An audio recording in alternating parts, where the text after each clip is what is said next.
Estudia, sométete, consigue empleo, consume, endeúdate, sigue trabajando, arma una familia, consume más, endeúdate más, sigue trabajando, enférmate, endeúdate más. No puedes dejar de trabajar, subamos la edad de retiro. Consume, consume, consume, consume. ¿Realmente estás en control de tu vida? ¿O solo le das significado a un guión que ya fue escrito para ti?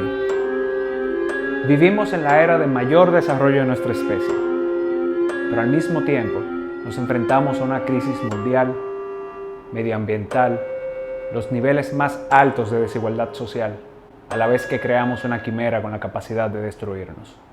Lo que lleva a preguntarnos si en esa búsqueda de algo insaciable nos estamos perdiendo a nosotros mismos.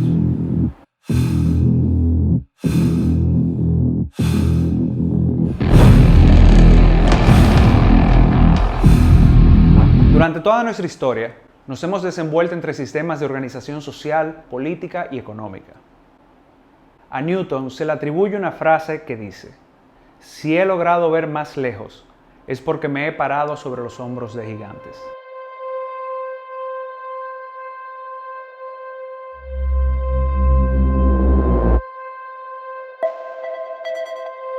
Digo esto porque independientemente de la moralidad de estos sistemas, cada uno constituye un escalón más sobre los que hoy nos sostenemos. Y en un proceso dialéctico, dinámico y evolutivo, nos explican cómo llegamos aquí. Hoy el sistema no solo predominante, sino hegemónico, es el capitalismo.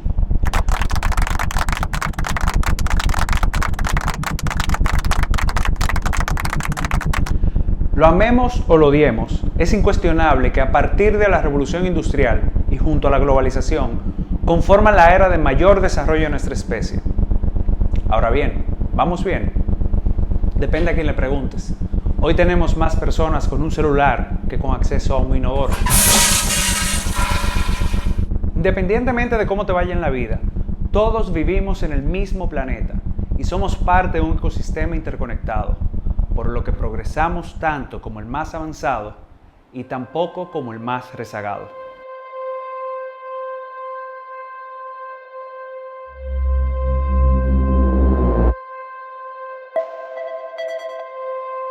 Pero vamos por pasos.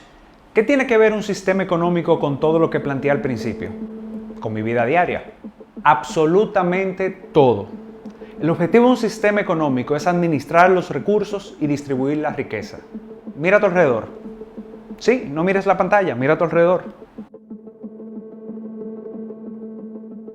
A menos que estés viendo este video en medio de una selva, en cuyo caso tienes internet y un dispositivo para verlo, todo lo que ves a tu alrededor fue producido por un ser humano. Desde que abrimos los ojos, consumimos productos que provienen de una labor. Esa labor, qué y cómo se produce, cómo se intercambia y cómo pudiste acceder a ella, lo determina un sistema económico. En otras palabras, el sistema son las reglas del juego y el juego es sobrevivir. Pero, ¿qué pasa cuando un sistema deja de funcionarnos? ¿O no es justo? Digamos, para el 85% de la población mundial. Voy a llegar ahí, pero dije que iba a ir por pasos. Y si voy a hablar del sistema, lo primero que tengo que hacer es definirlo.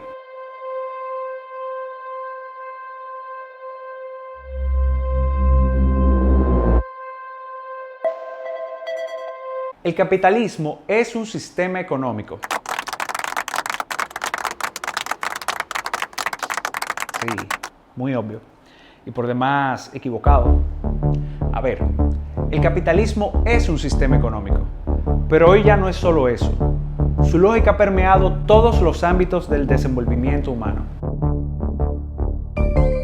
La cultura, nuestro vocabulario,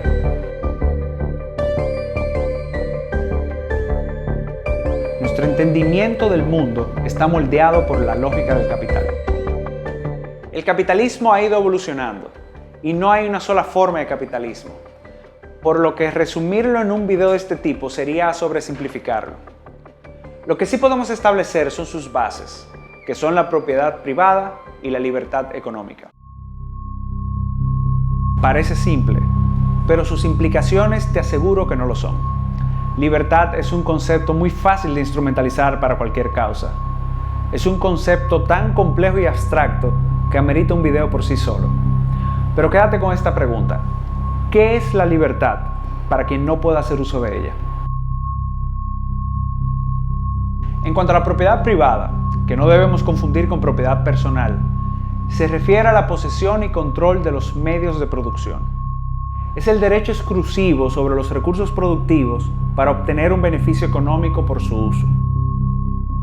En el capitalismo, los recursos toman forma de capital, y ese capital, para no complicarnos, puede ser de 4 tipos: capital financiero, capital natural, capital físico y el más interesante de todos, capital. Voy con eso en un momento. La tesis sostiene que asegurando esos 2 pilares, el impulso individual de acumulación de capital genera tanta riqueza que termina beneficiándonos a todos. En ese sentido, el fin último del capitalismo es el bienestar humano. No. El fin último del capitalismo es la rentabilidad, la acumulación de capital. El problema es que rentabilidad y bienestar humano no siempre van de la mano. El celular que hoy todos tenemos implica en su línea de producción a niños en el Congo trabajando como esclavos en minas de cobalto. Hoy está sucediendo eso. Mientras las corporaciones que nos los venden hoy son trillonarias. Cuando el dinero es el fin, el ser humano se convierte en un medio. Antes de que se haga evidente mi bipolaridad con el sistema, déjame aclarar algo. Como dije al principio, el capitalismo representa la era de mayor avance de nuestra historia. Nos trajo de una era de escasez a una de sobreproducción. En su contexto histórico podría decirse que fue hasta necesario. La pregunta es, ¿nos sigue funcionando? Comencé el video con un guión que parecería ser algo naturalmente dado. Estudia, sométete, consigue empleo, consume. El ciclo puede que tenga algo de natural. Pero ¿qué tan natural es hoy el significado de cada uno de sus pasos?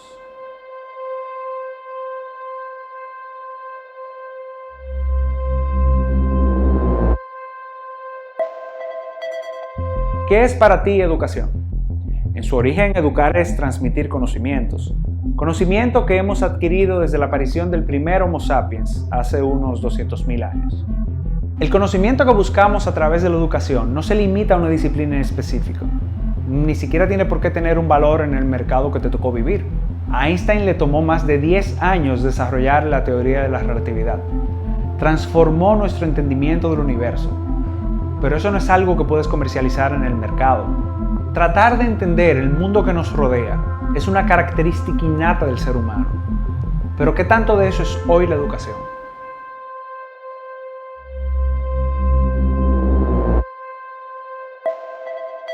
Con la revolución industrial vino la segmentación del trabajo. En tu trabajo, los trabajos se dividen por procesos y muy probablemente tú solo te encargas de uno o algunos de ellos.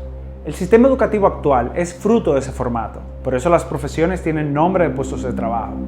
Los currículums académicos se dividen por materias y por eso los salones de clases tienen forma de línea de producción. El formato utilitarista de la educación relega a un segundo plano cualquier conocimiento que no represente una ganancia directa en el mercado. Por eso elegir una profesión pocas veces se trata de algo de lo que te apasiona, sino de si es algo con lo que puedes ganarte la vida. En este punto del análisis no estoy haciendo un juicio moral sobre si eso está bien o está mal, todavía.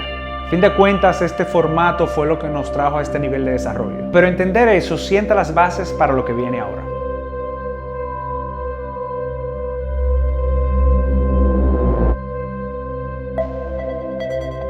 ¿Alguna vez has sentido que tu trabajo no tiene sentido? Que no te llena? Que cada vez estamos más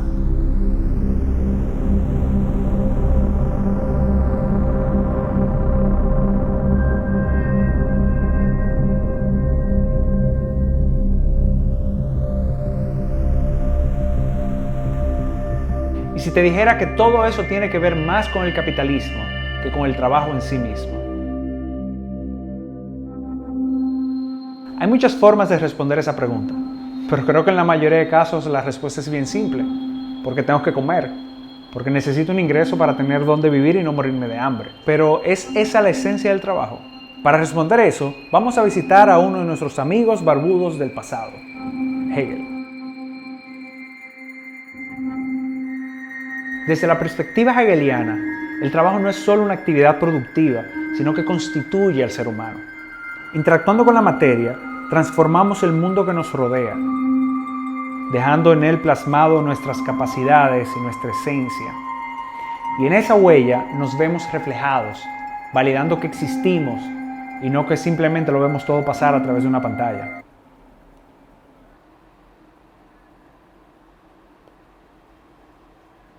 Desde la perspectiva social, el trabajo es la forma de ser útil para la sociedad, y es sobre lo que una comunidad se sostiene. Ahora bien, lo que es útil para la sociedad no necesariamente es útil para el mercado, y viceversa. ¿Cuánto vale plantar un árbol?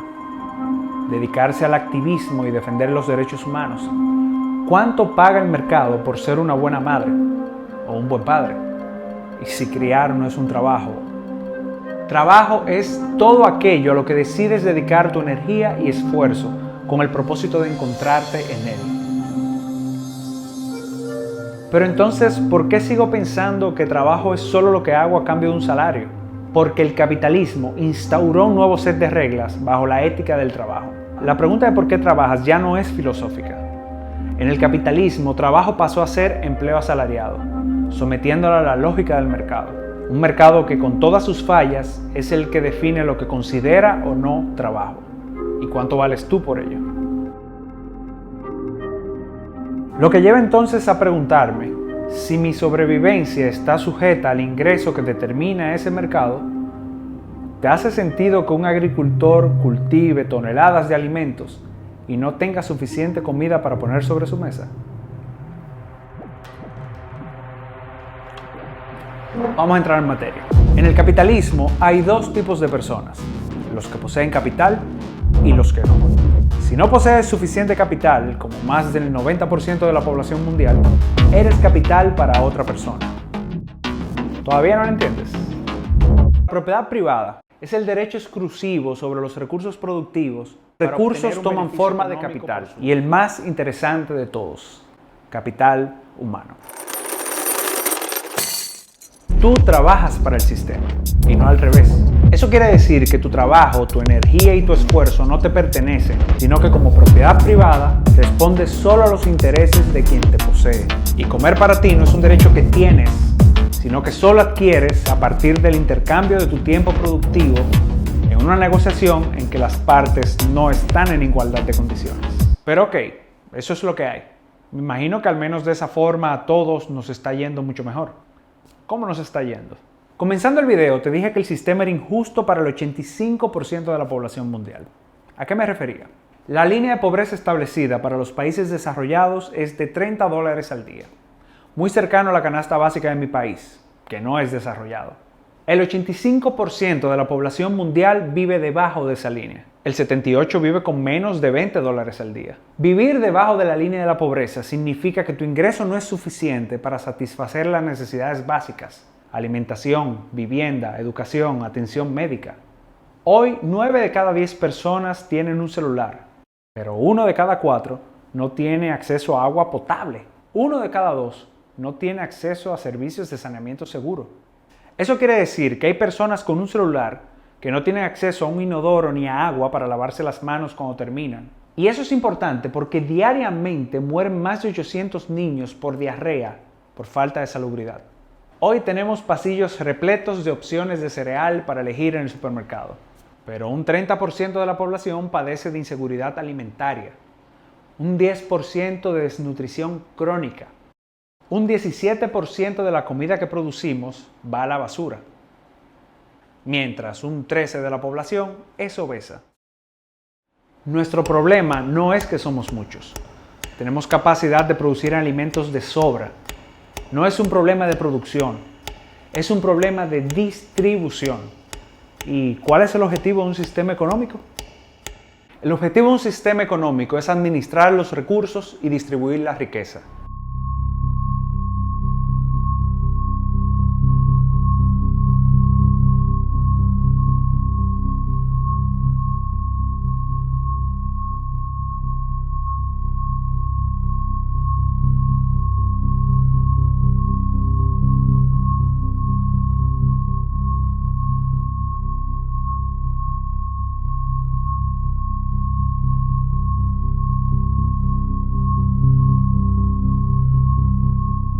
La fortuna de Elon Musk, Jeff Bezos o cualquiera del club de los billonarios ronda hoy los 200.000 millones de dólares. El primer Homo sapiens tuvo su aparición hace unos 200.000 años. Eso quiere decir que si a ese primer Homo sapiens le hubiésemos dado $1 millón cada año, apenas hoy estaría alcanzando la cantidad de dinero que tienen esas personas. Uno de los principales defectos que tiene la mente humana es que no logramos dimensionar cuando los números son tan grandes. Vamos a poner eso en contexto. Si cada dólar es un segundo, $1 millón son 12 días. 1.000 millones de dólares sería 32 años. 200.000 millones de dólares son más de 6.000 años. La mitad de la población vive con menos de $7 al día. ¿Progreso? Sí, pero ¿para quién? Progresamos tanto como el más avanzado y tampoco como el más rezagado. La teoría del derrame era que todos íbamos a poder tener un ingreso digno. La promesa del progreso es que con la automatización y la inteligencia artificial cada vez íbamos a tener que trabajar menos, íbamos a tener mayor tiempo de ocio para dedicarlo a las actividades que nos llenen de significado. Los niveles de productividad han aumentado en 3 y 4 veces más que lo ha hecho el salario promedio, que sigue estancado mientras se lo come la inflación. La inteligencia artificial se está apoderando del mercado laboral. Y qué bueno, pero ¿estás trabajando menos por ello? ¿O al menos estás ganando más?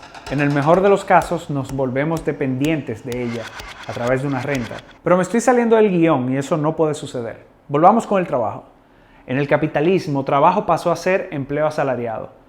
El empleo asalariado separó lo que la gente hace de lo que considera digno de hacer. Ya no haces camisas, solo le coses el cuello a un pedazo de tela que en la mayoría de casos no sabes en qué tienda o en qué país terminará vendiéndose, mucho menos quién terminará usándola. Esa desconexión con el fruto de tu trabajo termina alienándote de él. ¿Cómo creas tu identidad llenando casillas Excel? Pero entonces, si mi identidad ya no se construye a partir del trabajo, si no logro verme reflejado en él, ¿qué lo hace?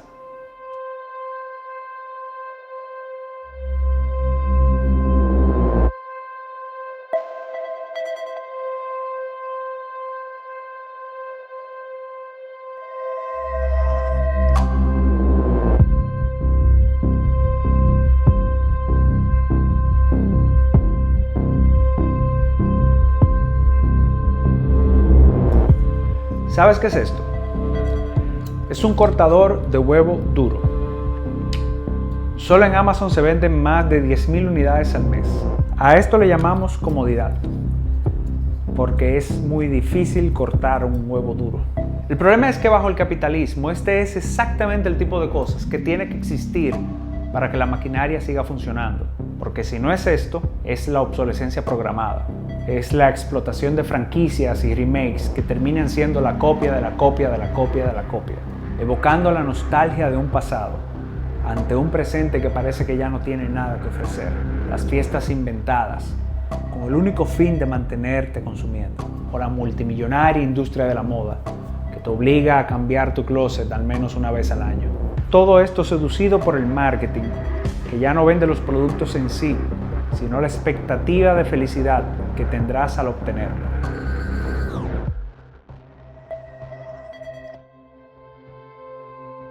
Ya no importa lo que haces para vivir, lo único que importa es cuánto puedes consumir. Los espacios públicos se vuelven centros comerciales, y si no quieres salir, la tienda llegó a tu casa. Tu valor se reduce a una cifra en tu cuenta de banco, tu capacidad de consumo, la nueva medida del éxito y de la felicidad como subproducto de ello. Y así pasamos del ser al tener.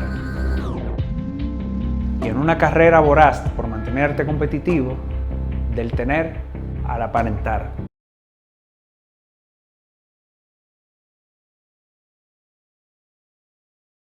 Tu propia identidad se convierte en marca, empaquetándote como mercancía de consumo para alguien más. Y así gastamos la vida en un trabajo que odiamos para comprar cosas que no necesitamos, para impresionar a personas a las que no le importamos, buscando desesperadamente nuestra identidad en el consumo. Consumo que para mantener el ritmo que llevamos, necesitamos que sea cada vez más excesivo, innecesario y contaminante. El consumo, el secreto de la riqueza del capitalismo. Sin consumo no hay crecimiento económico.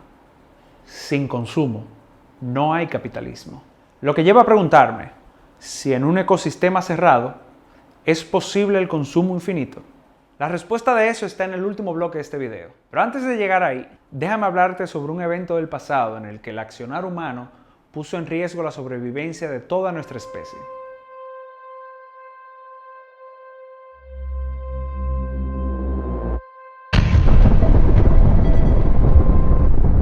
Vivimos en el año número 78 después de la bomba atómica. Y lo digo de esta forma porque lo que el ser humano logró durante su desarrollo no solo fue la bomba como tal, sino algo mucho más profundo. Nuestra especie, como cualquier otra, siempre ha estado expuesto a su extinción. Fenómenos naturales, eventos astronómicos o pandemias que no pudiesen ser controladas. Pero a partir de 1945, sumamos a esa lista una nueva causa: nuestras propias manos. Con el desarrollo de la bomba atómica no solo entendimos, sino que aprendimos a controlar algunas de las leyes que rigen nuestro universo. La bomba atómica se convirtió en un arma de destrucción masiva. Pero lo que está detrás de la bomba atómica es realmente un proceso de fisión nuclear. Entender este proceso no solo nos permitió entender mejor las leyes de la cuántica, sino que nos permite generar energía limpia. De hecho, el 10% de la energía que hoy consumimos mundialmente proviene de plantas nucleares, por lo que objetivamente fue y sigue siendo un gran avance. Pero progreso depende del uso que se le dé. Utilizar este conocimiento para producir energía limpia es progreso. Utilizarlo para destruir ciudades completas no lo es, porque progresamos tanto como el más avanzado, y tampoco como el más rezagado. Pero ¿por qué pongo este ejemplo de la bomba atómica que parece que no tiene nada que ver con el video? Porque hoy nos enfrentamos a varios eventos con igual potencial de riesgo para nuestra civilización. El desarrollo desregulado de la inteligencia artificial, la desigualdad extrema o la polarización ideológica de la sociedad. Procesos que, a diferencia de la bomba atómica, no están siendo liderados por la comunidad científica, ni por organismos internacionales, ni siquiera por estados, que funcionen o no, su objetivo es velar por el bienestar colectivo, sino por algo mucho más peligroso. ¿Quién? Nadie. O más bien algo. Un impulso insaciable. La acumulación de capital. El fin último del capitalismo. Y con esto entro al último bloque de este video, donde la crítica ya no será moral, sino funcional. El evento del que vengo a hablarte no solo atenta contra nuestra civilización, sino contra la sobrevivencia de nuestra especie. Pocas veces en la historia ha existido un consenso tan abrumador en la comunidad científica sobre algo. Y ese algo es que nuestro estilo de vida actual nos está llevando a la extinción. Somos parte de un ecosistema interconectado. ¿Qué quiere decir eso? Que el aire que respiramos es tan puro o contaminado como lo que pasa al otro lado del globo terráqueo. Para el 2025, 2/3 de la población mundial tendrá dificultades para acceder al agua. Al agua. Las temperaturas de los océanos están alcanzando récords históricos. El año 2023 fue el año más caliente registrado en la historia humana. Sobrepasamos varias veces el límite de 1.5 grados por encima de los niveles preindustriales. En 2 ocasiones sobrepasamos los 2 grados. Para que entiendas lo que significa este número, un promedio anual de 2 grados implica el punto de no retorno. La física toma control en este punto, y los inviernos ya no serán suficientes para congelar las capas de hielo. Antes de que acabe el siglo, los hogares de más de 200 millones de personas quedarán debajo del mar. Los desiertos están creciendo. Los incendios son cada vez más frecuentes y peores. Cada año se pierden más de 12 millones de hectáreas de cultivo, equivalente a toda la tierra cultivable de Alemania. La Antártica está perdiendo 151 millones de toneladas de hielo al año, equivalente a un monte Everest cada año. Y esto no es un problema futuro, es la realidad a la que nos enfrentamos hoy. Y no se va a resolver porque dejes de consumir sorbetes plásticos. ¿Y todo esto para qué? Hoy puedes apagar la luz de la sala acostado en la cama con tu celular. El mismo celular en el que pondrás la alarma para ir al gimnasio, porque estás haciendo muy poco ejercicio. Seguimos enfrentando los mismos problemas que se supone que con tanta tecnología íbamos a haber superado. hambre, pobreza extrema, guerras. Vivimos estresados, ansiosos, agotados, con la creencia instaurada de que solo valemos por nuestra capacidad productiva. Hoy tenemos muchas más opciones y comodidades que las que tuvo tu abuelo. Pero, ¿te atreverías a decir que eres más feliz que lo que fue la vida de él? ¿Eres más feliz?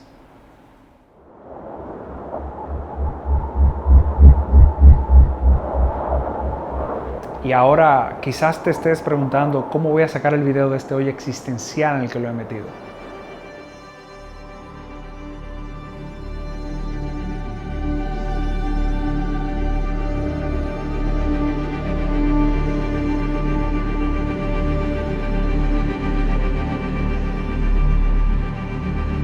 ¿Dónde reside un sistema económico?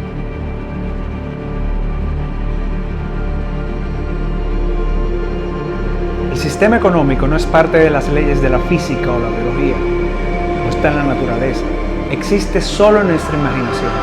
Imaginar colectivamente es sobre lo que hemos construido nuestra civilización. Naciste en un sistema con las reglas del juego ya dadas, sin la posibilidad de elegir qué juego jugar. Necesitamos crear un sistema que ponga primero a las personas por encima del beneficio corporativo y la lógica del capital. Está en nuestro poder colectivo cambiar lo que nosotros mismos hemos creado. Y sí, es posible cambiarlo. Ya lo hemos hecho muchas otras veces en la historia. Principalmente cuando dejó de funcionarnos. Cuando ya dio lo que debía darnos. Cuando es injusto para tantos. Como dije al principio, lo que hoy somos es gracias a ese proceso dialéctico histórico que nos ha permitido sostenernos sobre los hombros de gigantes. El capitalismo es un gigante, pero si todo proceso dialéctico es dinámico y evolutivo, es hora ya de agradecer al capitalismo y pararnos sobre sus hombros.